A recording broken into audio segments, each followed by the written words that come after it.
बहुत समय पहले की बात है, जब हस्तिनापुर पर राजा शांतनु का शासन था। राजा शांतनु एक वीर, न्यायप्रिय और अत्यंत आकर्षक राजा थे। एक दिन वे गंगा नदी के किनारे शिकार खेलने गए।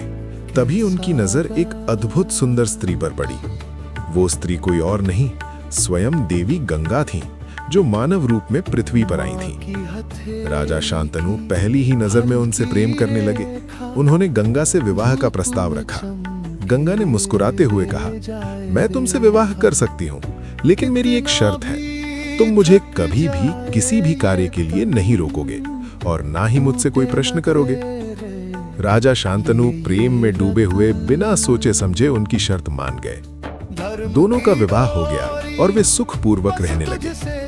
कुछ समय बाद उनके एक पुत्र का जन्म हुआ, लेकिन जैसे ही बच्चा पैदा हुआ, गंगा उसे लेकर नदी में गई और उसे जल में प्रवाहित कर दिया।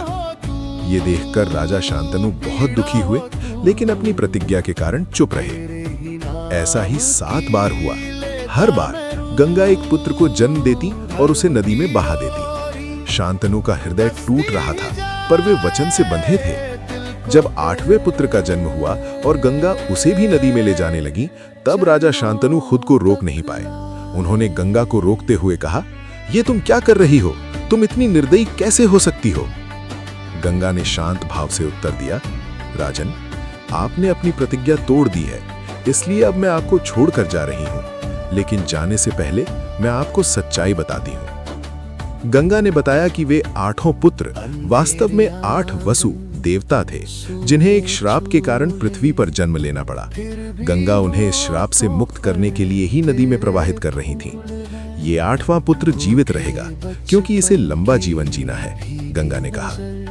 इतना कहकर गंगा उस बालक को अपने साथ लेकर चली गई। वर्षों बाद वे उसी बालक को वापस लेकर आईं। वही बालक आगे चलकर भीष्म पितामह के नाम से प्रसिद्ध हुआ। इस प्रकार गंगा और राजा शांतनु की प्रेम कहानी त्याग, वचन और भाग्य की एक अद्भुत गाथा बन गई, जहां प्रेम था, लेकिन उससे भी ऊपर था धर्म और कर्तव्य।